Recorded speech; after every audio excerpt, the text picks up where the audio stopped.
क्योंकि उनकी फ्रस्ट्रेशन इतनी ज्यादा बढ़ गई है कि अब वो कुछ भी बोलने से पहले सोचते तक नहीं है। हाँ, मैं ये मानता हूँ कि इंडिया में कास्टिज्म एग्जिस्ट करता था, आज भी करता है और एक बहुत बड़ी प्रॉब्लम है, पर इसका मतलब ये बिल्कुल नहीं है कि आप सारे ब्राह्मणों को जनरलाइज कर दो और उनको एक कतार में खड़ा करके बोलो कि भैया मैं तुम सब पर मूत दूंगा। ये बिल्कुल वैसा है कि पहलगाम में जो अटैक हुआ वो अगर मुसलमानों ने किया तो हम हिंदुस्तान के सारे मुसलमानों को एक कतार में खड़ा कर दे और उन सबको इसका दोषी ठहरा दे।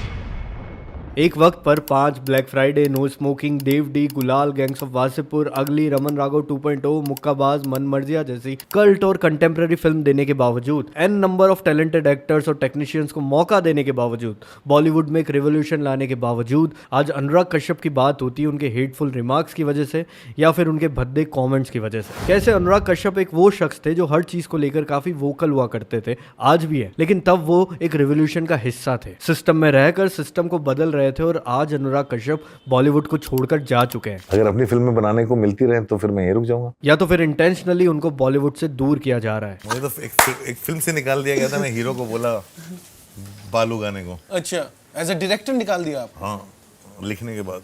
केड़ी फिल्म? तेरे नाम। What are you saying? और आखिर क्यों अपने डायरेक्शन और यूनिक फिल्म मेकिंग टेक्निक्स की वजह से जिन लोगों के बीच में वो पॉपुलर हुए, जिन लोगों ने उन्हें इतना प्यार दिया, आज अनुराग कश्यप उन पर मूतने की बातें करते हैं। और इस वीडियो को शुरू करने से पहले मैं एक बात कह देता हूँ कि ये कोई हेटफुल वीडियो नहीं है अनुराग कश्यप के खिलाफ, बल्कि मैं उनका एक फैन रहा हूँ, उनकी फिल्मों के कारण ही मेरा फिल्म मेकिंग में रुझान ज्यादा बढ़ा है। लेकिन उनकी फिल्मों को पसंद करने का मतलब ये बिल्कुल नहीं है कि उनकी पर्सनैलिटी के उस पहलू को मैं नजरअंदाज कर दूं जो काफी प्रॉब्लमेटिक होता जा रहा है। डिटेल में समझते हैं अनुराग कश्यप के इस बिहेवियर को आज की इस वीडियो में। साला हिंदुस्तान में जब तक सलीमा है लोग चूतिया बनते रहेंगे।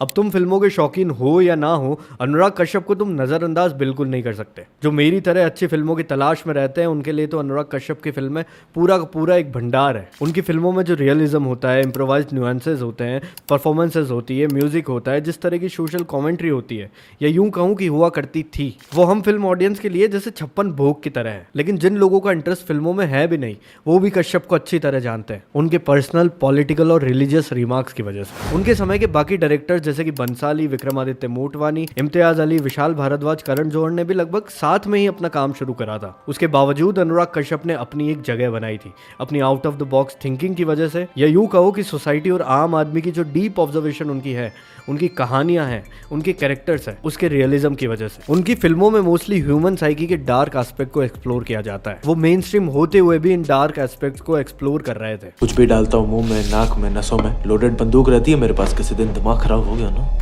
राम गोपाल वर्मा और विशाल भारद्वाज को भी हम इस कैटेगरी में रख सकते हैं, पर कश्यप हैड समथिंग स्पेशल जो कि मास को भी अपील कर रहे थे। हो सकता है थिएटर्स में नहीं, पर टीवी, सीडीज और पायरेटेड प्रिंट्स में उनकी फिल्में लोगों को काफी पसंद आ रही थी, और आज पॉप कल्चर में तो उनकी फिल्में एक बहुत बड़ा हिस्सा रखती है। सर, एक्टर लोग ऐसा करते हैं, घर पे एक नाम और पर्दे के लिए दूसरा नाम। क्यों? अमिताभ बच्चन का क्या है नाम घर पे? Kashyap was almost unstoppable as a filmmaker. फिर चाहे बात उनके डायरेक्शन की हो, एज अ प्रोड्यूसर की हो, एज अ राइटर की हो, या फिर उनका जो एक्टिंग का कीड़ा है उसकी हो। बिलीव मी, आज तक वो आदमी वही कर रहा है, वो अभी भी वो एक्टिंग का रोल ही ढूंढ रहा होता है। कश्यप खुद के लिए और आने वाले फिल्म मेकर्स के लिए वो दरवाजे खोल रहे थे जिस पर ताला लगाकर बॉलीवुड बहुत पहले ही चाबी गटर में फेंक चुका था। करण जौहर ने अनुराग कश्यप को अपनी फिल्म कल हो ना हो लिखने के लिए अप्रोच किया था और पूरे 1 लाख रुपए ऑफर किए थे, जो कि उस समय एक बहुत बड़ा नंबर था। पर कश्यप ने इस ऑफर को ठुकरा दिया और 10,000, मात्र 10,000 में राम गोपाल वर्मा की फिल्म सत्या के लिए काम करना सही समझा। ये दिखाता है कि उनके लिए पैसा जरूरी नहीं था, वो आर्ट जरूरी था, वो याद रखना जरूरी था जिसके लिए वो इंडस्ट्री में आए थे। और कट टू 2015, जहां पर अनुराग कश्यप ने अपनी फिल्म बॉम्बे वेलवेट में करण जौहर को एज अ विलन कास्ट किया था। वैसे पर्सनली मुझे करण जौहर बहुत इंटेलिजेंट आदमी लगता है यार। अगर तुम उस पर एक सोलो वीडियो देखना चाहते हो तो कमेंट सेक्शन में बता देना। तुम लोग बताते नहीं हो यार, इंट्रोवर्ट हो। अनुराग कश्यप की सबसे बड़ी खासियत थी इतने कम बजट में इतनी जोरदार फिल्में बनाना। In a country like ours and really where we love cinema, I decided that who's going to stop me if I shoot anywhere, as long as I don't disturb them.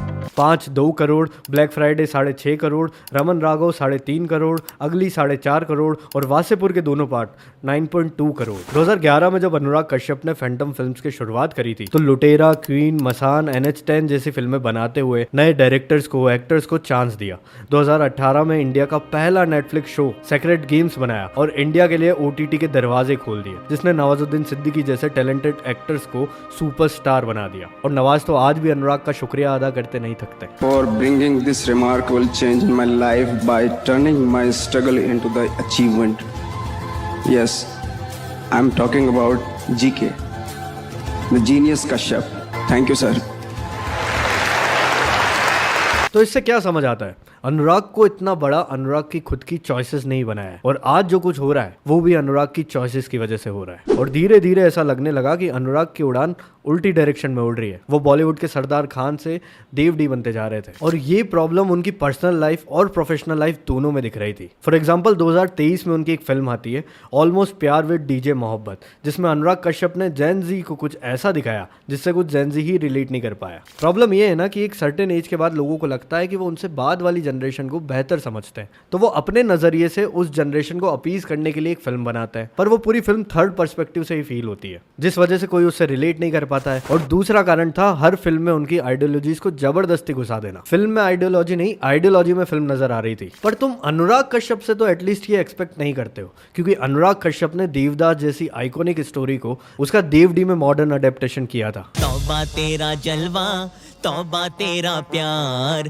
तेरा emotional अत्याचार। 2020 के lockdown में अनुराग कश्यप की एक और film आती है choked, जो कब आती है कब चली गई किसी को पता ही नहीं चला। कुछ लोगों को वो पसंद आई, लेकिन बाकी लोगों को सिर्फ यही लगता रहा कि एक पर्टिकुलर आइडियोलॉजी, पॉलिटिकल आइडियोलॉजी को खुश करने के लिए फिल्म बनाई गई है। और ये मेजर शिफ्ट था उनकी फिल्मोग्राफी में। उनकी कहानियां और कैरेक्टर्स वन डायमेंशनल होने लगे थे, ब्लैक और व्हाइट होने लगे थे, लेफ्ट और राइट होने लगे थे। अब फिल्मों में कहानी से ज्यादा फोकस, कैरेक्टर से ज्यादा फोकस उनकी पॉलिटिकल आइडियोलॉजी पर शिफ्ट हो गया था, जिसकी वजह से उनकी फिल्म का वो एसेंस ही खत्म हो गया था। तुम वासेपुर याद करो, उसका मेन प्लॉट बदले का राउंड सेट था। वहां कैरेक्टर्स ग्रे थे, लालची थे, ब्लैक और व्हाइट नहीं थे। आइडियोलॉजी वहां पर भी थी, पर मेन प्लॉट को ओवरटेक नहीं कर रही थी। लेकिन कश्यप के साथ अब ये होने लगा था कि वो ट्रेड से ज्यादा आइडियोलॉजीज उन सब पर हावी होने लगी थी, और फिर उनकी कंट्रोवर्सीज ने भी उनकी इमेज को काफी ज्यादा बदल दिया। फिल्म इंडस्ट्री का सबसे बड़ा फ्रॉड है।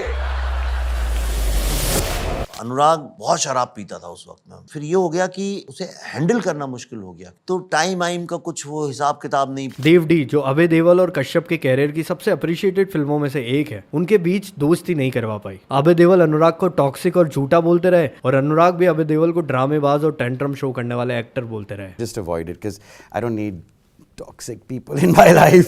और कश्यप की लड़ाई सिर्फ इंडस्ट्री के लोगों तक सीमित नहीं थी, वो बड़े पंगे लेना भी जानते थे। 2016 में उन्होंने अपनी फिल्म उड़ता पंजाब के लिए CBFC को भी चैलेंज कर दिया था, क्योंकि सेंसर बोर्ड ने उनकी फिल्म में 89 कट्स दे दिए थे। अनुराग ने तब इस हरकत के लिए CBFC के चेयरपर्सन पहलाज निलानी को डिक्टेटर बता दिया था, और बॉम्बे हाईकोर्ट तक इस केस को ले गए थे। केस का नतीजा अनुराग कश्यप के फेवर में आया, और यही बताता है अनुराग कश्यप के बेखौफ रिबेलियस नेचर को, जो अपने हक के लिए सेंसर बोर्ड से भी लड़ना जानता था। But now that's where the problem lies. पहले कश्यप रिबेलियस थे, अपने हक के लिए लड़ना जानते थे, जो उन्हें समाज में, सोसाइटी में, फिल्मों में गलत नजर आ रहा था उसके लिए वोकल थे। सिस्टम में रहकर सिस्टम को बदल रहे थे। फिर चाहे बॉलीवुड फिल्मों के एक फिक्स फॉर्मूला को बदलना हो, प्रोडक्शन हाउस के आर्टिस्टिक और प्रोफेशनल बिहेवियर की कमी को हाईलाइट करना हो, स्टार्स के टेंट्रम्स की बात करनी हो, आउटसाइडर्स को डिजर्विंग जगह देनी हो, या फिर सेंसर बोर्ड से अपने हक की लड़ाई लड़नी हो, वो हमेशा आगे खड़े रहते थे। This was a rebellious nature. But अब क्या है, किसी से जरा सी भी डिसएग्रीमेंट, उसको गाली दे दो। अपनी आइडियोलॉजी के प्रति इतना ऑब्सेस, इतना रिजिड हो जाना, या बॉलीवुड को या स्टार्स को सिर्फ क्रिटिसाइज करते रहना, वो अब चेंज नहीं ला रहे हैं, बल्कि सब कुछ छोड़ छाड़ के बॉलीवुड छोड़ के निकल रहे हैं। ये रिबेलियस नेचर नहीं है सर। कोई ऐसे इंसान के साथ काम नहीं करना चाहता जो हमेशा रो रहा है भाई, कि उसे जो चाहिए था नहीं मिला। ये ना मिलना सबकी लाइफ की कहानी है भाई, तो आप कोई स्पेशल थोड़ी हो। मनोज वाजपेयी, इरफान साहब, ओमपुरी साहब, नसीर साहब, Nana Patekar, Pankaj Tripathi, even your peers like Vishal sir, Imtiaz Ali, Motwane are making that change in the Hindi belt. They are also fighting the same battle, पर वो सब कुछ छोड़कर भाग नहीं रहे। रिसेंटली कश्यप अपनी फिल्म फूले में काफी क्रिटिसाइज हो रहे हैं ब्राह्मण समाज से, क्योंकि उनकी फ्रस्ट्रेशन इतनी ज्यादा बढ़ गई है कि अब वो कुछ भी बोलने से पहले सोचते तक नहीं है। हाँ, मैं ये मानता हूँ कि इंडिया में कास्टिज्म एग्जिस्ट करता था, आज भी करता है, और एक बहुत बड़ी प्रॉब्लम है, पर इसका मतलब ये बिल्कुल नहीं है कि आप सारे ब्राह्मणों को जनरलाइज कर दो और उनको एक कतार में खड़ा करके बोलो कि भैया मैं तुम सब पर मूत दूंगा। ये बिल्कुल वैसा है कि पहलगाम में जो अटैक हुआ वो अगर मुसलमानों ने किया तो हम हिंदुस्तान के सारे मुसलमानों को एक कतार में खड़ा कर दे और उन सबको इसका दोषी ठहरा दे। अनुराग कश्यप ने अपनी फिल्मों के थ्रू एक बहुत बड़ा चेंज लाया है। ऑब्वियसली जो काम राम गोपाल वर्मा अधूरा छोड़ गए थे, कश्यप ने उसे आगे बढ़ाया है। उनकी कोर पर्सनैलिटी में ये रिजिड हेटेडनेस, ये हेट लोगों को पच नहीं रही है और ये हेटफुल कमेंट्स आपकी लेगेसी को सूट नहीं करता है। मैं ये कहना चाहूंगा कि मैं ऐसे अनुराग कश्यप को देखता हुआ बड़ा नहीं हुआ हूँ जो कि मैदान छोड़कर भागना जानता है, वो सिर्फ हेटफुल कमेंट्स देना जानता है, वो सिर्फ पॉइंट आउट करना जानता है कि ये कमियां हैं। मैं उस अनुराग कश्यप को जानता हूँ जो कि चेंज लाने में बिलीव रखता था। Starts to go wrong and it's very easy to blame. It's very easy to stand up and say the system doesn't respect my artist in me. The system doesn't respect my intention of making a film. हम बस उम्मीद करते हैं कि हमें अनुराग कश्यप की अच्छी film है फिर से देखने को मिले। तो बस ये था हमारा आज का वीडियो। तुम्हें अनुराग कश्यप के बारे में क्या लगता है हमें कमेंट सेक्शन में बताते जाना, और हम फिल्म वाले फिल्म से जुड़ी इसी तरह की कहानियां तुम्हारे लिए लाते रहेंगे। मिलते हैं अगले वीडियो में। और तो अपना कोई नहीं